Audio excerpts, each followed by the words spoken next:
Hi hello అందరూ బాగున్నారా అండి? ఈరోజు ఉప్పు చేప టమాటో కూర చేశానండి. మా పల్లెటూరులో మాకు చాలా ఫేమస్ అండి. పైగా ఈ కూర మాకు చాలా బాగా వచ్చండి. మేము వండుకునే పద్ధతులు ఏంటో మీకు వీడియోలో చూపిస్తున్నానండి. అందరూ ఒకసారి చూసి మీ మంచి మనసుతో ఒక చిన్న లైక్ చేసి సబ్స్క్రైబ్ చేసి నన్ను కూడా సపోర్ట్ చేయండి. మీ అందరికీ పేరు పేరున ధన్యవాదాలు తెలుపుకుంటున్నానండి. థ్యాంక్ యూ సో మచ్ అండి. వీడియోస్ చూసే వారందరికీ కూడా. మామూలుగా నూనె కాగిన తర్వాత మామూలుగా టమాటా ముక్కలు వేసేసిన తర్వాత గళ్ళుప్పు వేసి కొంచెం పసుపు వేసి మూత పెట్టుకోవాలండి. సిమ్లో పెట్టి వండుకోవాలండి.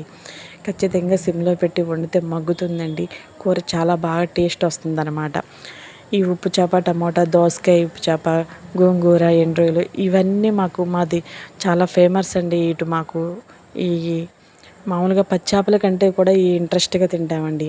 ఆ టమాటా ముక్కలు శాంతం మగ్గేసిన తర్వాత 2-3 సార్లు కదుపుకుని తర్వాత అప్పుడు ఉప్పు చేపలు వేయాలండి.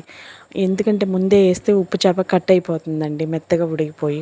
ఇప్పుడైతే చేపగానే ఉండిద్దండి. మనకి కూర అంతా వండేసుకున్నా సరే ముక్క పాడవదనమాట.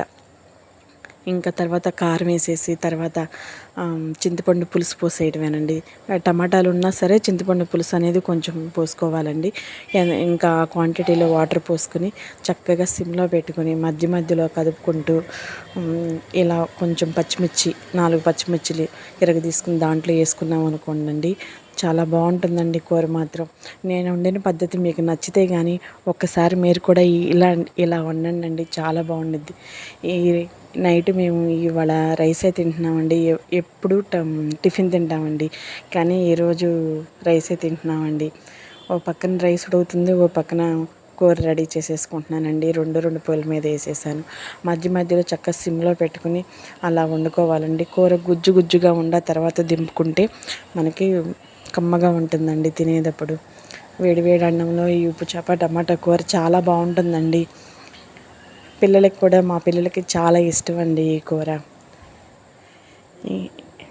ఇంకా దగ్గర పడుతుందండి. ఆల్మోస్ట్ అలా చిన్నగా బుడగలు వచ్చినప్పుడు మనకు దగ్గర పడినట్టేనండి. కొంచెం గుజ్జుగా ఉండంగా దింపుకుంటే బాగుంటుందండి. మళ్ళీ వేడి మీదే కూర మగ్గిపోతూ ఉండిద్దండి.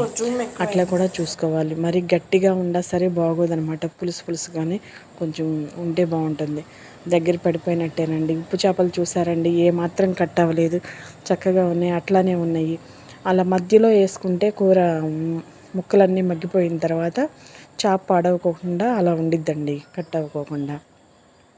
చాలామంది నూనెలో వేసేస్తారు తెలియక, అప్పుడు ముక్కలు పాడైపోయి కట్ అయిపోతాయండి. మనకి ముళ్ళే ఉండిద్ది, చేప మొత్తం కరిగిపోతుంది అనమాట.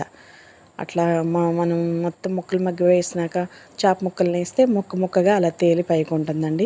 కట్టేసేసుకుందామండి. కూర రెడీ అయిపోయిందండి, ఉప్పు చేప టమాటా కూర. ఓ పక్కన అన్నం కూడా మగ్గుతుందండి. ఎగురు చేస్తానండి, గింజ ఉంచను.